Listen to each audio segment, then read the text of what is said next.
Shipet. Donc quand je fais une facture, ça veut dire que le client est déjà confirmé et bah, c'est prêt à être livré en fait. Donc c'est en Shipet. Même si c'est dans la ville de Douala, je considère que c'est une facture qui est prête à être livrée. Ok. Donc par défaut chez moi, c'est coché. Alors c'est coché chez moi par défaut seulement si c'est Douala. Quand j'avais configuré ça. Donc du coup, comment je faisais alors je viens ici, cette valeur. Alors je vais le faire sur la dernière facture. Comme ça vous allez pouvoir mettre à jour chez vous. Donc je fais sur la 21. Bon, ça me permettait de faire en sorte que toutes les factures Douala étaient déjà considérées comme des factures expédiées. Cependant, les factures qui devaient être expédiées, je dois le faire manuellement. Ok. Donc quand j'expédie une facture, quand je prépare des commandes pour expédier, je récupère toutes les factures des commandes à expédier, je coche et j'enregistre. Donc je coche Shipet, j'enregistre la facture, j'ouvre l'autre, je coche Shipet, j'enregistre pour dire que ces commandes sont parties en fait de Douala. Ok. Et si la commande est validée une fois que ça arrive à destination, j'ouvre la facture en question, je mets solde. Ok.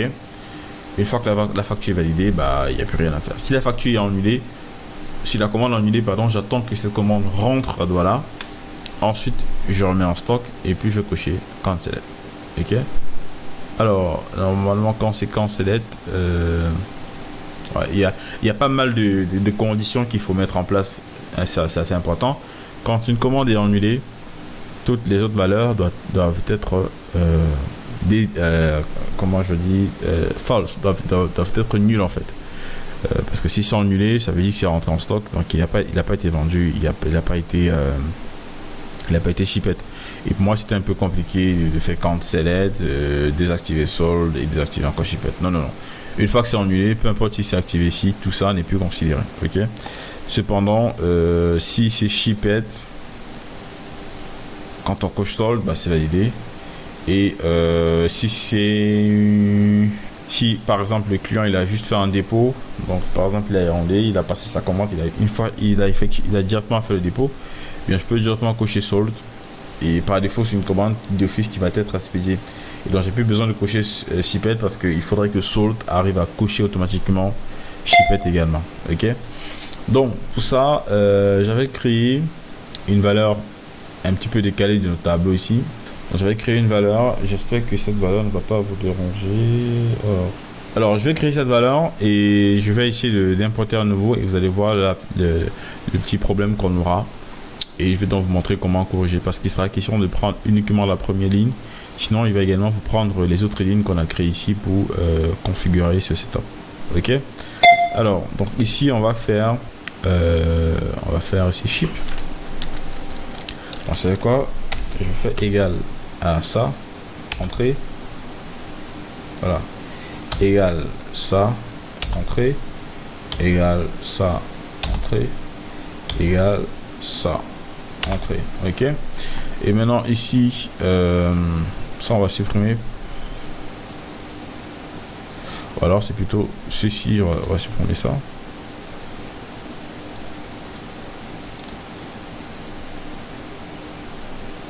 Je sélectionne, je fais glisser pour m'assurer que c'est sélectionné et je vais supprimer avec le clavier. Et là, je m'assure que ce paramètre fonctionne. Ok. Maintenant, je vais lui dire, eh bien, toi, désormais, je vais aller dans Programme Contrôle. Désormais, tu n'es plus C2, tu seras plutôt ça. Ok. Donc, Shipet vient de ce côté. Je suis entré. Et donc, du coup, si je coche Shipet maintenant. Vous voyez, il me modifie cette valeur. Maintenant, on va faire pareil sur solde. Il faudrait, quand on fait un clic droit une fois, il sélectionne le groupe. On refait un clic droit, il sélectionne maintenant l'objet. On fait contrôle, on fait format contrôle. Et là, solde va être cette valeur.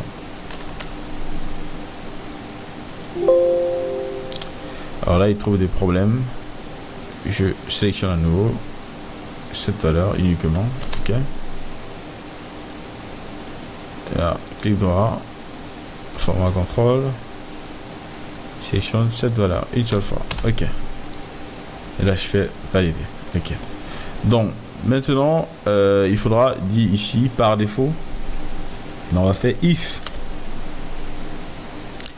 si country, non, si city ici, si city est égal à Douala, donc pour mettre en nom, on doit mettre les guillemets Douala, virgule, dans ce cas, par défaut, tu mets true. Et cependant, true, ce n'est pas un nom, c'est une valeur booléenne. Donc, du coup, on écrit true en majuscule et il nous la propose ici, on clique dessus. Et ensuite, on fait virgule.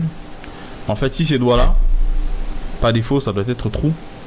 Ici, c'est pas le cas, si c'est pas Douala, dans ce cas, c'est cette valeur qui va être cochée ici. Et ensuite, je ferme, je fais OK. Et donc, du coup, je peux cocher et décocher. Cependant, si c'est Douala, par défaut, il sera coché, peu importe si c'est décoché. Ok. Ensuite,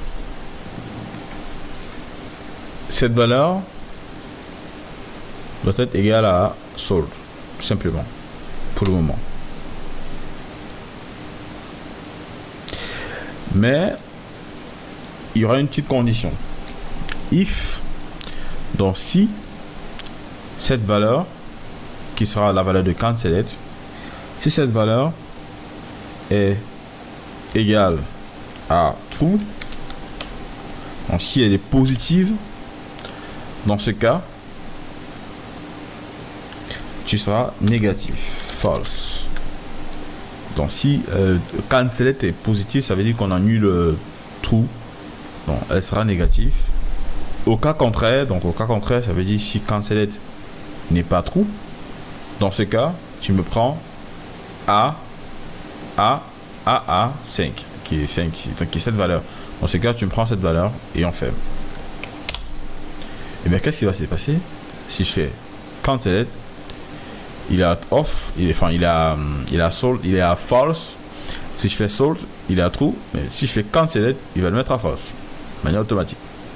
Il faudrait également faire en sorte que canceled passe shipped en false, parce que canceled c'est une commande qui est rentrée en stock. Et cependant ici, celui-ci est simplement égal à ça. Ok. Donc cependant celui-ci, on va lui donner une deuxième condition après la première, en disant if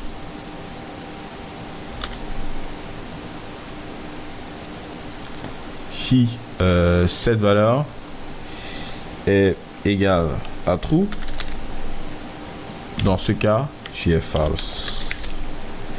Au cas contraire, tu es ta valeur normale. Et on ferme, là c'est la parenthèse rouge qui est celle-ci, on va fermer cette parenthèse blanche. Alors, attendez. Ouais, on ferme cette parenthèse blanche simplement, entrée. Et voilà, si je couche canceled, il va passer en false. Alors, il n'est pas passé, on réfléchisse un peu. Pourquoi il n'est pas passé? Simplement parce qu'on est à Douala.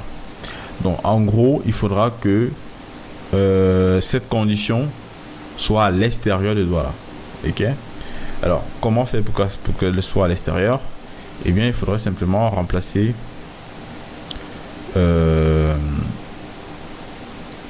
attendez, je vais prendre if ici, comme ça, avec false, pour vous faciliter la tâche, hein. Je vais couper. Voilà, donc là c'est la condition de Douala. Ok. Maintenant, je fais en sorte que avant tout, il y ait d'abord une première condition qui soit la condition du canceled. Et au cas où cette condition n'est pas réunie, en ce moment, on lance la condition de Douala.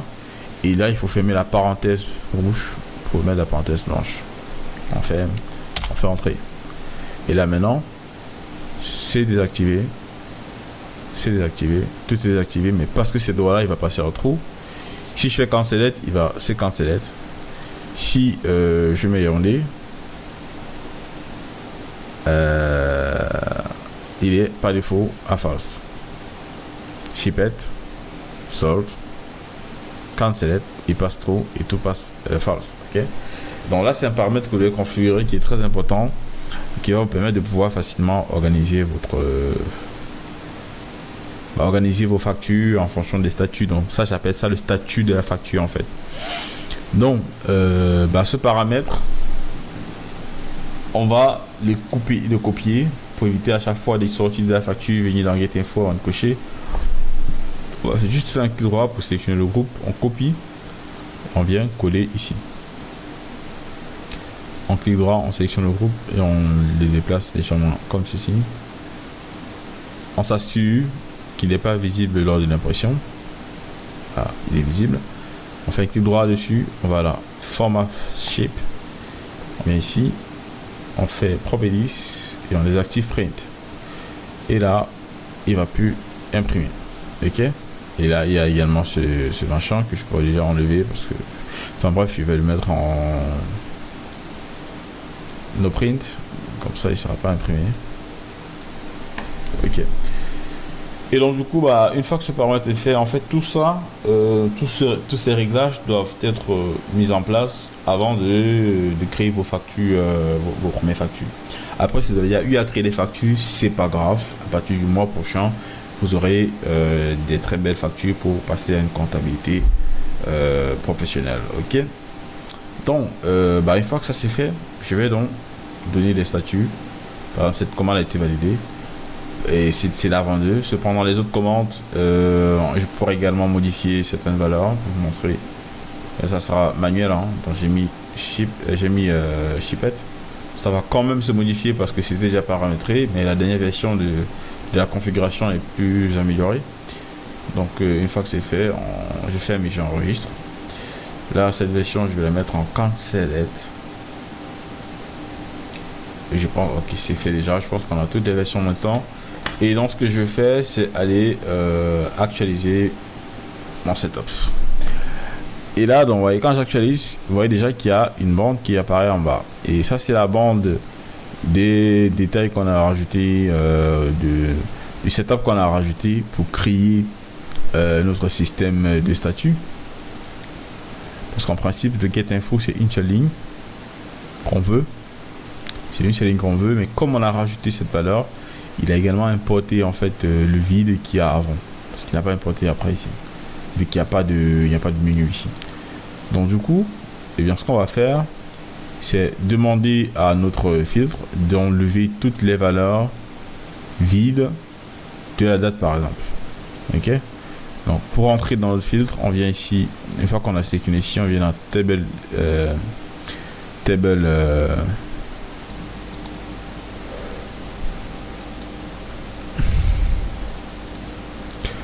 Voilà, une fois qu'on a importé, normalement on doit venir dans query, mais si vous remarquez tout à l'heure il n'y avait pas query, donc j'ai regardé, j'ai pas vu.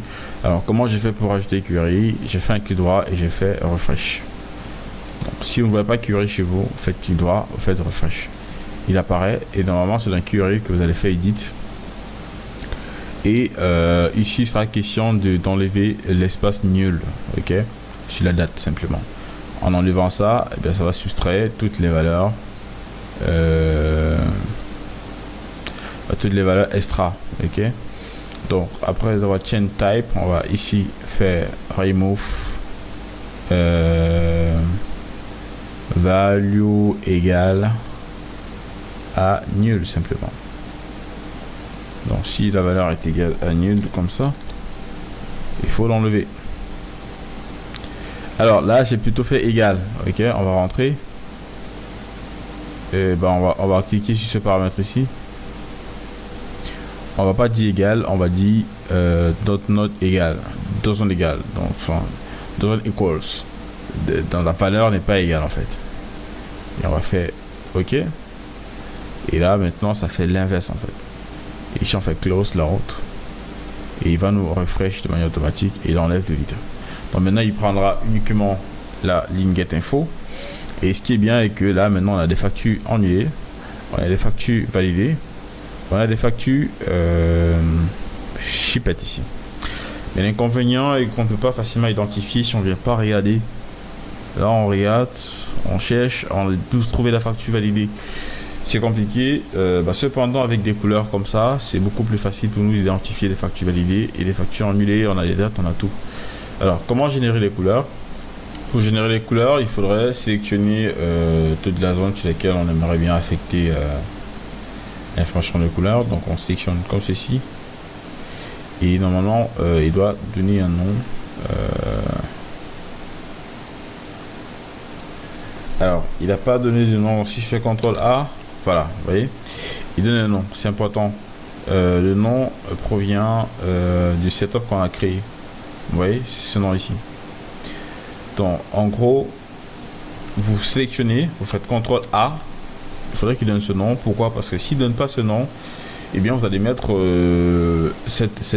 les informations de couleur que je vais donner. Cependant, si vous mettez à jour votre dossier de facture, donc si vous passez à la facture 123, 125, ainsi de suite, je pense qu'il va plus mettre les couleurs. Cependant, si vous faites CTRL A, vous sélectionnez en fait tout le tableau de manière à ce que s'il y ait des mises à jour, il puisse continuer à mettre les couleurs sur les mises à jour. Ok? Donc sélectionnez tout, vous venez dans Home, Conditional Formatting, vous prenez Manage Role. Si vous faites New Role, vous utilisez Use et Formula. Et là, vous avez dit égal à $. Shipped c'est C. Vous faites C. Vous devez ensuite prendre la C majuscule. Vous devez ensuite prendre la valeur et non le menu. Donc la valeur commence à 2. Ok. Donc on va mettre 2.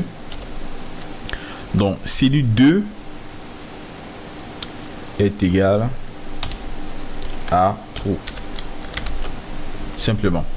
Donc ça, en fait, en mettant $E, en mettant le $, c'est pour lui dire que si la cellule 2 est égale à true, et bien dans ce cas, mets-moi une couleur qu'on va choisir ici dans le format field. On va peut-être prendre une couleur comme celle-ci par exemple. On fait OK. Et si on fait OK, et bien vous allez voir magique. Ça ne s'affiche pas, vous devez rentrer, modifier le code parce qu'il y a parfois des bugs en fait avec Excel, je sais pas pourquoi. Vous avez vu, on a mis C2, ça a mis, une fois qu'on a enregistré, ça a bugué. Vous modifiez la deuxième fois en précisant que vous voulez bien C2 et cette fois-ci ça va fonctionner. Apply, vous avez vu. Maintenant, donc là j'ai fait appliquer, mais si vous faites OK, c'est pareil. OK. Ensuite vous revenez là et puis vous allez modifier la couleur du test. Dans le test, vous modifiez ça ici dans Font, Color, vous mettez du blanc. OK, OK, OK. Voilà. Donc du coup, si la couleur est shipped, elle sera verte. OK. On sait que par défaut, toutes les enfin, sur vos prochaines factures, toutes les vues de $, seront par défaut vertes parce que elles sont prêtes à être expédiées. Cependant, les vues de Yaoundé, celles qui ne sont pas encore expédiées vont rester neutres. Ok, neutres, comme ça. Cependant, quand elles seront expédiées, eh bien, elles vont passer en vert de manière automatique. Hein. Regardez, si je mets ici trop, vous avez vu, je l'ai modifié manuellement, il est passé directement en vert. C'est automatique en fait, ça permet de pouvoir facilement identifier. Maintenant, on va refaire la même chose. Donc, on fait CTRL A. Je sais pas s'il y a la possibilité de dupliquer l'élément. Non, il n'y a pas. Ok, c'est possible. Donc, je fais dupliquer ici l'élément. Et cette fois-ci, je vais changer la valeur. Et je vais mettre D pour si c'est validé.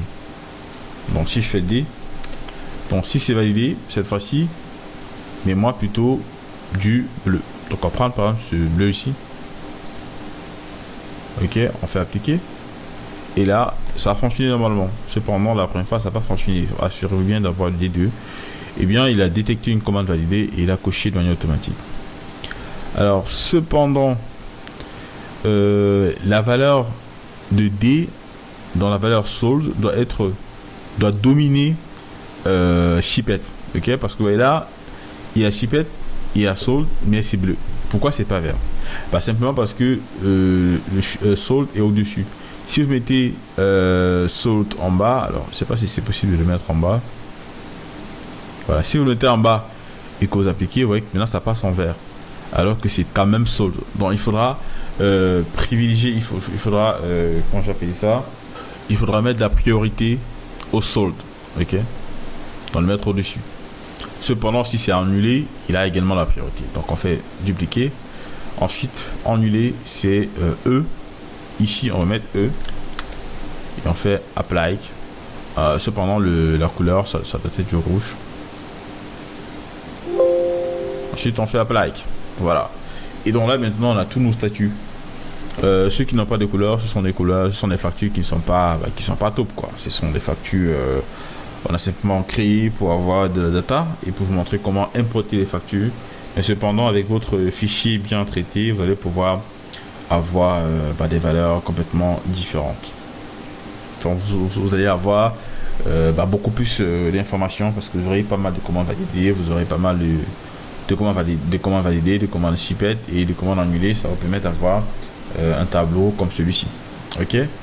Donc à ce niveau, on va passer à cette étape en utilisant ce setup que je vous ai déjà montré comment générer. Et grâce à ce setup, on va pouvoir passer à la création de notre pivot table. Ok. À tout.